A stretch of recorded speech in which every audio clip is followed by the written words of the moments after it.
आयझोन mall, iconic tower, दरगाह road, Parbhani. Urgent required sales person, male या female, 12 post. Qualification 10वीं pass, काम का तजुर्बा 3 साल।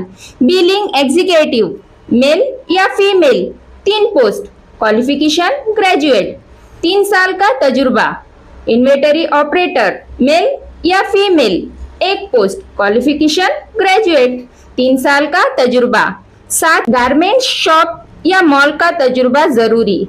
इंटरेस्टेड कैंडिडेट अपना रिज्यूम इस मेल आईडी पर भेजे gc4jobs@gmail.com। व्हाट्सएप पर कॉल भी कर सकते हैं या डिटेल भी भेज सकते हैं। WhatsApp number 8600625627। अस्सलाम वालेकुम, मैं हूं सैयद अखिल। आप देख रहे हैं मेरे साथ परभनी। आज चलते हैं परभनी जिले की सबसे बड़ी और खास खबर के लिए। आज 11 अक्टूबर 2024 को गुस्ताख रसूल के खिलाफ एहतजाजी धरना आंदोलन मलऊन रामगिरी और नरसिंहानंद की तरफ से जिस तरह से शान रिसालत में गुस्ताखी के खिलाफ पुरअमन एहतजाज किया गया है।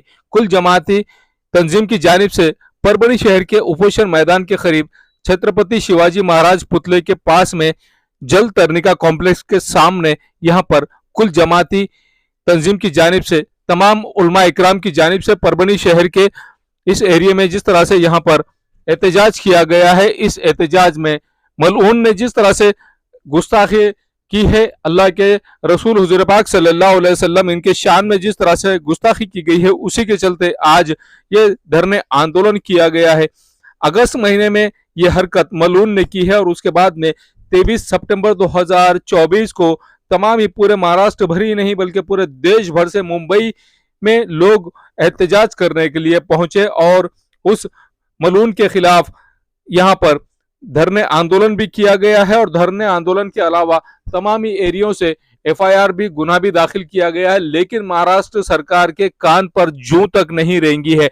महाराष्ट्र राज्य के मुख्यमंत्री एकनाथ राव शिंदे और उसी के चलते गृह मंत्री ने जिस तरह से यहाँ पर एक्शन लेना था, लेकिन उस मलून के खिलाफ किसी भी तरह की कोई कार्रवाई नहीं की गई, किसी भी तरह से कोई एक्शन नहीं लिया गया है, जिसके चलते आज गुस्ताख रसूल के खिलाफ एहतजाज धरना आंदोलन किया गया है। मलून रामगिरी नरसिंहानंद और साथ उसी के साथ में जिस तरह से यहाँ पर शान में गुस्ताखी की है, इन दोनों को अरेस्ट करने की भी मांग यहाँ पर की जा रही है। उसी के साथ में आमदार नितेश राणे, इसने भी जो बदसलूकी की है, इन तीनों के खिलाफ यहाँ पर एक्शन लिया जाए और इन तीनों पर गुना दाखिल किया जाए, यही मांग यहाँ पर आज परभनी शहर में की गई है। और परभनी शहर के हजारों की तादाद में मुस्लिम बांधव यहाँ पर मौजूद थे। जिस तरह से यहाँ पर 2:30 पर धरने आंदोलन जुमा की नमाज के बाद में शुरू किया गया है। इस धरने आंदोलन में हजारों की तादाद में मुस्लिम समाज के लोग मौजूद थे और तंजीम ने जिस तरह से यहाँ पर उलमाए किराम की तंजीम ने जिस तरह से काम किया है, ये काम सराहनीय काम है।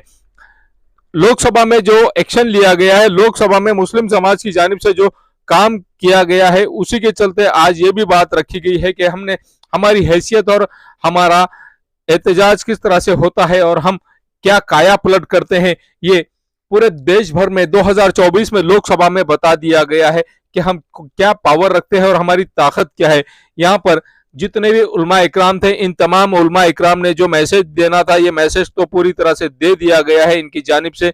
और उसी के चलते आज जो धरने आंदोलन किया गया है, इस धरने आंदोलन में तमाम ही लोग यहाँ पर हजारों की तादाद में जो मौजूद जन समुदाय था, इस जन समुदाय ने जिस तरह से यहाँ पर काम किया है, उस जन समुदाय में लोग जुमा की नमाज के बाद में जैसे ही परभनी शहर से निकले, इन तमाम हजरात को यहाँ पर बुलाया गया और बुलाने के बाद में पुरअमन तरीके से ये एहतजाज किया गया है। इसमें तमाम ही हजरात ने, तमाम ही उलमा इकराम ने अपने ख्यालात का इजहार किया है और इनके ख्यालात का जिस तरह से तमाम उलमा इकराम ने जिम्मेदारी के साथ में अपने ख्यालात का इजहार किया गया है।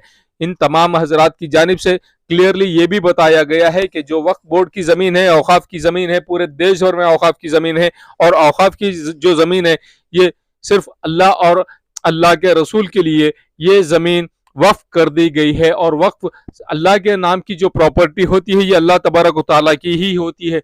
जब हम अल्लाह तबारक व तआला की प्रॉपर्टी में मुदाखिलत नहीं करते हैं तो गवर्नमेंट ऑफ इंडिया कौन होती है मुदाखलत करने वाली, गवर्नमेंट ऑफ इंडिया को क्या हक बनता है कि इस तरह की मुदाखलत करे, ये भी इस वक्त कहा गया है उलमा इकराम की जानिब से। जिस तरह से यहाँ पर तमाम मुस्लिम समाज के वो लीडर्स भी यहाँ पर मौजूद थे जो पॉलिटिकल पार्टियों में, अलग अलग पॉलिटिकल पार्टियों में काम करते हैं, और इन तमाम हजरात ने यहाँ पर आकर जो एहतजाज है, ये एहतजाज में पूरी तरह से हिस्सा लिया था, जिसमें परभनी विधानसभा मतदार संघ से ताल्लुक रखने वाले 2024 के भावी आमदार सैयद समी माजूलाला ये भी यहाँ पर मौजूद थे, जो वंचित बहुजन आघाड़ी से जिन्हें उम्मीदवारी डिक्लेयर की गई है। उसी के साथ में माजी नगर सेवक जाकिर खान ये भी यहाँ पर मौजूद थे। उसी के साथ में मौलाना रफीउद्दीन अशरफी साहब, नगर सेवक गुलाम मोहम्मद मिट्टू साहब, समाज सेवक सैयद अब्दुल खादर साहब, नगर सेवक महमूद खान साहब, उसी के साथ में नगर सेवक प्रतिनिधि और उद्योजक मोहम्मद गौस जैन साहब ये भी यहाँ पर मौजूद थे। जिस तरह से यहाँ पर ये तमाम लोगों ने अपने ख्यालात का इजहार किया है। मौलाना ज़हीर अब्बास साहब, इनकी भी यहाँ पर मौजूदगी थी। यहाँ इन तमाम हजरात ने अपने ख्यालात का जिस तरह से एहतजाज किया है, जिस तरह से अपने ख्यालात का इजहार किया है, इन तमाम हजरात ने सिर्फ यही बात की है कि हम सब बर्दाश्त कर सकते हैं, अल्लाह की शान में और अल्लाह के रसूल के शान में गुस्ताखी बर्दाश्त नहीं कर सकते। जिस तरह से हम तमाम लोग अल्लाह और अल्लाह के रसूल के शान में गुस्ताखी बर्दाश्त नहीं कर सकते हैं, ये काम किसी और मजहब के किसी भी महापुरुष के खिलाफ भी हमने कभी बात नहीं की है, और हम तमाम ही मजहब के महापुरुषों का यहाँ पर आदर सम्मान करते हैं। इस वक्त जिस तरह से माजी नगर सेवक गुलाम मोहम्मद मिट्टू साहब, इन्होंने ये कहा है कि हम देश के प्रति जिस तरह से यहाँ पर रिस्पेक्ट रखते हैं, देश में जिस तरह से यहाँ पर काम होना है, वो पूरी बातों का हम देश के संविधान का पूरी तरह से एहतराम करते हैं, पूरी तरह से ख्याल रखते हैं। रामगिरी महाराज ने जिस तरह से बदसलूकी की है, रामगिरी महाराज को अरेस्ट किया जाए और इस पर कड़ी से कड़ी कार्रवाई की जाए, यही मांग इस वक्त की गई है। और तमाम लोग जिस तरह से यहाँ पर मौजूद थे, इसमें भारतीय राष्ट्रीय कांग्रेस के परभनी शहर जिला अध्यक्ष नदीम इनामदार साहब, इनकी भी यहाँ पर मौजूदगी थी। ये तमाम लोग जिस तरह से यहाँ पर आए थे और इन तमाम लोगों ने अपने ख्यालात का इजहार किया है। तमाम ही हजरात ने सिर्फ और सिर्फ यही कहा है कि गवर्नमेंट ऑफ महाराष्ट्र तो अब उस मलून का सपोर्ट कर रही है, लेकिन हमें चाहिए कि हम अपनी हैसियत बताए, हम अपना पावर बताए, और जिस तरह से हमने लोकसभा में अपना पावर बताया है पूरे देश भर में, महाराष्ट्र राज्य में भी अब हमने यहाँ के हर विधानसभा क्षेत्र में अपना पावर बताना बहुत जरूरी है। यही मैसेज उलमा इकराम की जानिब से जिस तरह से दिया गया है, तमाम लोग यहाँ पर सिर्फ और सिर्फ उलमा इकराम के पीछे ही चल रहे हैं, यही इस तरह की बात भी यहाँ पर कही गई है। यहाँ पर हजारों की तादाद में जो जन समुदाय मौजूद था, ये हजारों की तादाद में लोग सिर्फ अल्लाह और अल्लाह के रसूल के शान में जिस गुस्ताख रसूल ने गुस्ताखी की है, उसके खिलाफ ही ये जन समुदाय यहाँ पर मौजूद था। और ये तमाम ही लोग ये चाहते हैं कि गवर्नमेंट ऑफ महाराष्ट्र ने यहाँ पर उस मलून के खिलाफ और जिन लोगों ने भी गुस्ताख की है अल्लाह के रसूल के शान में, इन तमाम लोगों पर जिस तरह से कार्रवाई करना है, इन तमाम लोगों को अरेस्ट किया जाए और इन लोगों के खिलाफ एक्शन लिया जाए। गवर्नमेंट ऑफ महाराष्ट्र अगर इन लोगों पर एक्शन नहीं लेती है तो हम अपने तरीके से गवर्नमेंट ऑफ महाराष्ट्र को मुस्लिम समुदाय ये बता देगा कि आने वाले कुछ ही दिनों के बाद में यहाँ पर विधानसभा के इलेक्शन है महाराष्ट्र राज्य के, और हम ये बता देंगे कि महाराष्ट्र राज्य में किसकी गवर्नमेंट हमने चुनकर देना है और किसकी सरकार हमने बनाना है। ये पावर हमारे पास में है और इस पावर का यूटिलाइजेशन, इस पावर का इस्तेमाल आने वाले कुछ ही दिनों में जो इलेक्शन होने वाले हैं वहां पर उस वक्त हम अपना पावर बता ही देंगे। जिस तरह से यहाँ पर जो पॉलिटिकल पार्टी हमारा साथ देगी, हम उसी पॉलिटिकल पार्टी का भी साथ देंगे। इस वक्त ये भी तमाम मान्यवरों की जानिब से चेतावनी दी गई है और तमाम मान्यवरों की जानिब से ये कहा गया है। आइए जानते हैं, हम आपको पूरी कहानी सुना रहे हैं कि किन हजरात ने किस तरह की बात यहाँ पर कही है। परभनी आज तक पर जो एक्सक्लूसिव हम ये वीडियोस बता रहे हैं आप तमाम हजरात के लिए, और जिस तरह से यहाँ पर उलमाए दीन ने एक जगह आकर, एक प्लेटफॉर्म पर आकर जो काम किया है, ये सराहनीय काम है। और तमाम लोगों को एक जगह लाने का काम उलमाए दीन ने जिस तरह से किया है, ये सराहनीय काम है। और तमाम ही पॉलिटिकल पार्टियों के तमाम लोग यहाँ पर मौजूद थे, जितने भी पॉलिटिकल पार्टी से मुस्लिम समाज के लोग ताल्लुक रखते, तमाम लोगों की यहाँ पर मौजूदगी थी। आइए जानते हैं कि किस तरह की प्रतिक्रिया इन तमाम हजरात ने दी है अपने बयानात में। मोहम्मद मुस्तफा सल्लल्लाहु अलैहि वसल्लम इनकी शान में इस मुल्क के अंदर जो लोग बेहुरमती कर रहे हैं उनके एहतजाज के लिए आज हम यहाँ जमा हुए। हमारा जमा होने का मकसद ये नहीं है कि हम जो है हुकूमत को ये बताना चाहें, लेकिन मैं ये कहना चाहता हूँ कि इस मुल्क के अंदर तमाम ही मज़ाहिब के लोग रहते हैं, वो हिंदू समाज के हों, चाहे वो लिंगायत समाज के हों, अलग अलग सिख समाज के हों, दलित समाज से ताल्लुक रखते हैं, हर एक अपने अपने मजहबी रहनुमाओं की एहतराम करते हैं। हम हमारे प्यारे नबी हज़रत मोहम्मद मुस्तफा सल्लल्लाहु अलैहि वसल्लम के ऊपर अपनी जान, अपने माल, अपने माँ बाप को कुर्बान करके भी हम ये चाहते हैं कि हम जो है उनके उम्मती बनकर जो है दुनिया में रहे।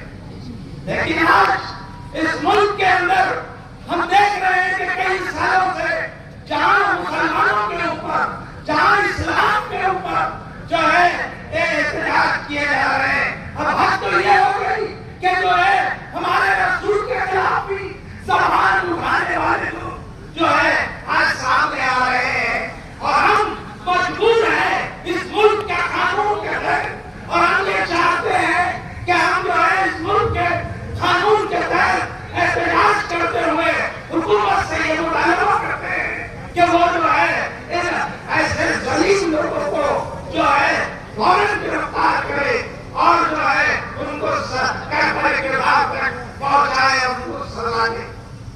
अगर ये नहीं होता है तो फिर कल कोई और उठेगा और फिर वो किसी और मजहब के किसी रहनुमा के खिलाफ अगर बोलेगा तो हमारा ये कहना है कि इस मुल्क के अंदर एक ऐसा कानून बन जाए कि जिसकी वजह से तमामी मजहबी रहनुमाओं का जो है एहतराम किया जाए, चाहे वो किसी मजहब से ताल्लुक रखने वाले हों, उनका एहतराम होना चाहिए। हम नहीं चाहते कि जो है हम किसी का एहतराम न करें, हम ये चाहते हैं कि हम जब एहतराम करते हैं तो आप भी एहतराम करें।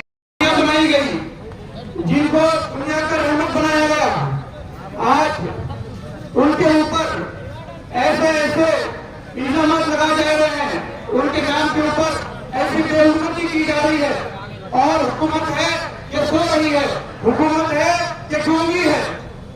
मैं आप लोगों के माध्यम से हुकूमत को ये चेतावनी देना चाहता हूँ कि इस चीज को रोके, इससे पहले कि बात आज से हाथ से निकल जाए, बात बिगड़ जाए, क्योंकि हम हमारी जान, हमारी माल और हमारे बाल बच्चों का नुकसान भी बर्दाश्त कर सकते हैं, मगर हुजूर सल्लल्लाहु अलैहि वसल्लम की शान में गुस्ताखी बिल्कुल बर्दाश्त नहीं कर सकते। इसका जो हल है, मैं क्योंकि बहुत से मुखर्रीन है, मुझे जो टॉपिक दिया गया है मैं उस पर बात करूंगा।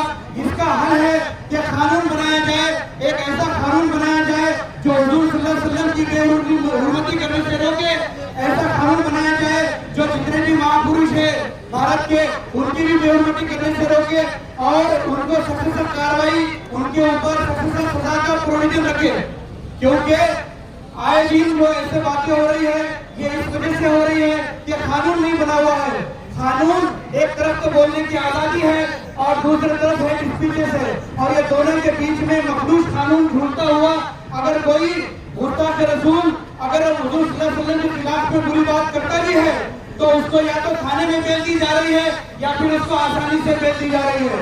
ये दोनों भी चीजें हमारे लिए बिल्कुल काबिल बर्दाश्त नहीं है।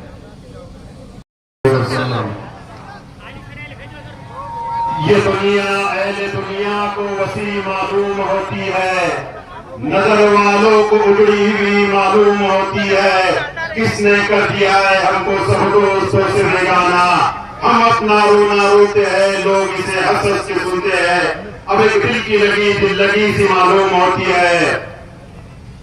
मेरे नौजवान साथियों, हमें अहद करना होगा, इन हरामियों को जब तक सलाखों के पीछे नहीं डालते जब तक हम चैन की सांस नहीं लेंगे। हर वक्त आप घर से कदम निकालने के लिए तैयार है ना? मेरे भाइयों, पिछले 1-1.5 महीने से हरामी गुस्ताखी कर रहा और ये बाज में आ रहा गुस्ताखी करने के लिए। मौजूदा दिनों में हमने अजीत पवार को घेरा, इम्तियाज भाई एक बड़ा लश्कर लेकर जाके मुंबई के अंदर एक बड़ी रैली मुनक्कद की गई। उसके बाद परभनी के और औरंगाबाद के नौजवान सीएम को भी जाकर मिले। उसके बाद भी कुछ इज्जत नहीं आता। मेरे भाइयों, हालात तब तक नहीं बदलते जब कौम अपने हालात बदलना नहीं चाहती। मेरे भाइयों, जानों की मालों की कुर्बानी देने के लिए तैयार हो जाओ। अब वो वक्त आ गया जब तक ये आदमी सलाहों के पीछे नहीं जाता, हम लोग चैन की सांस नहीं लेंगे।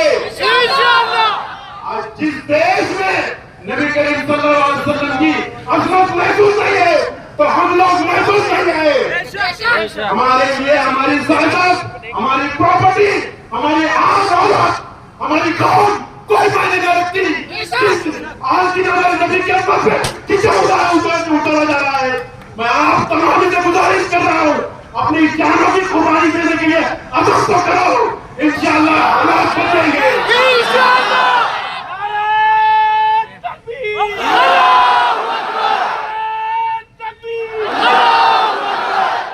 आए दिन मजाक बना जा, किसी के हरामी को कुछ बात करना है, आका सल्लल्लाहु अलैहि वसल्लम की शान में गुस्ताखी करता है। हम लोग अभी आईबी वाले यहाँ मौजूद है, राव वाले मौजूद है, एटीएस वाले मौजूद है, एनआई वाले मौजूद है, एसआईटी वाले मौजूद है, लोकल पुलिस मौजूद है। मैं इन सबको गवाह रख के कह रहा हूँ कि आप जल्द से जल्द इस हरामी को अरेस्ट करिए, वरना इस मुल्क के हालात बिगड़ जाएंगे। तो ऐसे मुसलमान हमारे लिए हमारे आका की शान से बढ़कर कुछ है क्या? कुछ है? मेरे दोस्तों, साथियों, मायूसी हमारे लिए कुछ है। ये मत सोचो 10 लोग धरना दे रहे, 10 लाख धरना दे रहे, 10,000 रैली निकाल रहे, हम करते भाई स्थिति मुसलमान है। जब कोई भी नबी की शान पे गुस्ताखी करता है तो आप लोग यह अज़्म करो, जब तक इसको सलाखों के पीछे नहीं जाते तब तक हमको लड़ना है। लड़ने के लिए हम लोग तैयार हैं। अब फकत शोर मचाने से कुछ भी नहीं होगा, सिर्फ होटलों को हिलाने से कुछ भी नहीं होगा।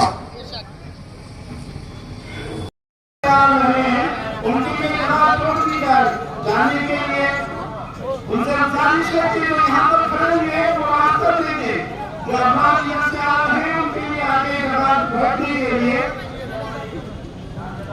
हम ये बताएं कि हम उम्मत मोहम्मदिया, कि हम उम्मती है नबी अकरम सल्लल्लाहु अलैहि वसल्लम से। हर तरह से आप बताएं शरीयत के अंदर, इस्लाम के अंदर नबी अकरम सल्लल्लाहु अलैहि वसल्लम का मकाम मर्तबा क्या है, नामों से रिसालत क्या है, अपना से अपना मुसलमान की ये जिम्मेदारी है वो नामों की हिफाजत करे। अगर नामों की हिफाजत नहीं करता है, अगर हुजूर अकरम सल्लल्लाहु अलैहि वसल्लम की इज्जत और तकरीम नहीं करता है और आपकी जो गुस्ताखियां कर रहे हैं उनको करने की ताकत नहीं पहुंचाता है, उनको जहन्नमवादी नहीं करता कराता है, तो याद रखो वो मोमिन कामिल नहीं हो सकता है। रिसालत पर हमला करे, उसकी हिफाजत के लिए हमें हर वक्त हर तरह से तैयार होना चाहिए। अगर आप सहाबा की तारीख को उठाकर देखेंगे, वक्त नहीं है, सहाबा के कई वाक़ियात हैं जो नामों से रिसालत की हिफाजत के लिए, नामों से रिसालत पर पैसा देते हुए अपनी जानों के नजराने पेश किए हैं, अपनी जानों को कुर्बान किया है, अपनी औलादों को कुर्बान किया, अपने माँ बाप को कुर्बान किया, सब कुछ कुर्बान कर दिया, लेकिन नामों से रिसालत की हिफाजत की है। लेकिन आप नहीं देगा जो सारों के नजर था कि मुस्लिमों के साथ जो हुजूर को खत लिखा कि जो आम नबी है, नबूवत का दावा किया तो मैं भी नबी हूँ, मैं यहाँ का नबी हूँ, आप वहाँ के नबी। अल्लाह के नबी साहब के नबी से कहा कौन है, नामों में बनना कौन तैयार है। सल्लल्लाहु अलैहि वसल्लम जो कहते हैं वो सच है और हक है, और मेरा भी कहना है कि तू झूठा है और कज़्ज़ाब है। आपने ये बात करते हुए इशारा किया और ये कहा तो उसने तलवार से आपका एक हाथ काट दिया और खून का फव्वारा निकला। आज दर्द और तकलीफ की वजह से आज तो कैसा दर्द हो रहा होगा। आप सोचिए, अगर आप उंगली कटती है तो आपको कैसा दर्द होता, कैसी तकलीफ होती है। आप हॉस्पिटल और दवाखानों का रुख करते हैं, उसका इलाज करते हैं, उसकी मरहम पट्टी करते हैं। आपका हाथ काटा गया हबीब बिन ज़ैद का, फिर ये पूछा आप तेरी क्या राय है। हज़रत हबीब बिन ज़ैद ने कहा, दूसरे हाथ से इशारा करके कहा कि नबी ने सच कहा, नबी ने हक कहा, तू कज़्ज़ाब है, झूठा हाथ है, तू झूठा है। तो दूसरा हाथ आपका काटा गया, आप जमीन पर गिरे, आप टोक रहे हैं और आप करा रहे हैं। आपकी आवाज आहिस्ता हो गई है, आपकी जुबान जवाब दे चुकी है। और उसने मुस्लिमा कज़्ज़ाब ने आपके सीने पर पैर रखा और फिर ये कहा, ये सवाल किया, हबीब बिन ज़ैद से ये सवाल किया, देखो कैसा ईमान होना चाहिए। हबीब बिन ज़ैद ने से कहा, ये जवाब ये पूछा कि अब क्या तू कहता है इसके बारे में। हबीब बिन ज़ैद ने हो गया 1 मिनट, आखिरी बात खुलासा बताकर, बहुत सारे थे लेकिन बताने का वक्त नहीं है। हबीब बिन ज़ैद के छाती पर हाथ पैर रखा, मुस्लिमा कज़्ज़ाब ने आपके दोनों हाथ कटे हुए हैं और पूछा आप क्या राय है। हबीब बिन ज़ैद ने कहा, जोश में आए, जोश में आकर उठे और ये बात कही है, तू मेरी जान ले ले, मुझे कत्ल कर दे, मेरे जिस्म का एक एक रूहा भी नामों से रिसालत की हिफाजत करेगा और कहला देगा। ये जज्बा सहाबा में था, हमारे अंदर भी ये जज्बा होना चाहिए। अल्लाह से दुआ है कि अल्लाह ताला कहने सुनने से ज्यादा अमल की तौफीक अता फरमाए और उनके धर्म और उनके मजहब की लिहाज न किया गया हो, उस मलऊन को गिरफ्तार किया जाए। मेरे अजीजों भाइयों दूसरों, आज हमारा ईमान का तकाज़ा नबी की मोहब्बत में हमको यहाँ जमा करने पर उभारता है। वहीं पर अल्लाह ने जहाँ पर नबी पर ईमान लाने और उनकी मोहब्बत को जाहिर करने का ऐलान फरमाया, वहाँ पर ईमान और शरीयत के हर मसले को दिलजान से लगाने, नबी का नमूना बनाने, जिंदगी बनाने की तालीम इस्लाम ने की।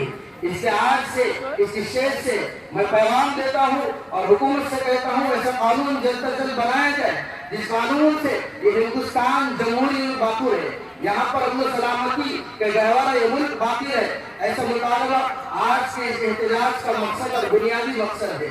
दूसरी बात जो ऐलान किया गया वक्फ कानून में, मैं एक बात, ऐसे ही जितने भी चीजें जो वक्फ होती है वो अल्लाह की प्रॉपर्टी होती है। कब्रिस्तान अल्लाह की प्रॉपर्टी, मस्जिद अल्लाह की प्रॉपर्टी, ईदगाह अल्लाह की प्रॉपर्टी और दरगाह कब्रिस्तान की जमीनें ये सब अल्लाह की प्रॉपर्टी, सराय ये अल्लाह की प्रॉपर्टी। मुसलमान सब कुछ बर्दाश्त कर सकता है लेकिन अल्लाह की मिल्कियत और इसकी प्रॉपर्टी में किसी किस्म की कोई मुदाखलत बर्दाश्त हरगिज़ नहीं कर सकता है। इसलिए दो हमारे हुकूमत से है, ऐसा कानून बनाए कि मुसलमान अपने जज्बात और हिंदुस्तान के कानून से आगे निकल कर ऐसा कोई कदम न उठाए कि पूरा हिंदुस्तान फित्ता फसाद का गहवारा बन जाए। अगर हुकूमत को देखना है, मुसलमान इस्लाम के नाम पर, ईमान के नाम पर और अपने ईमान और इस्लाम की बखत के खातिर, उसकी शहादत को महफूज करने के खातिर कैसी जान लुटा सकता है तो उसको फलस्तीन के नक्शे को अपने सामने रखना चाहिए। अपनी बीवियों को बेवा कर सकता है, बच्चों को यतीम कर सकता है, लेकिन इस्लाम के नाम पर, शरीयत के नाम पर जर्रा बड़ा भी सोना नहीं कर सकता है। इससे ऐसा कानून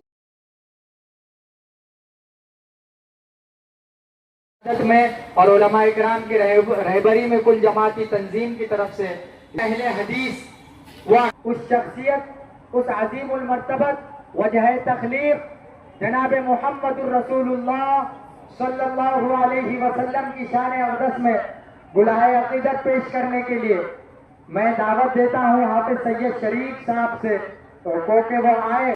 आदम से ईसा तक नबूवत जिस पर नाज करती थी वो नबी आया, हाफिज सैयद शरीफ साहब।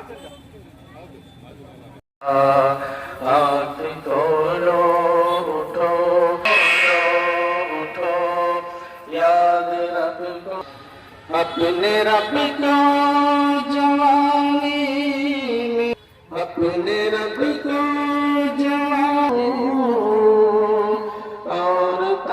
क़यामत ढलेगी तो बचपन खलकत पे करता रहा, जब समंदर में डूबा तो कहने लगा, जब समंदर में डूबा तो कहने लगा, जब समंदर में डूबा तो कहने लगा, इस हुकूमत के पाने का अलिफ लाम मीम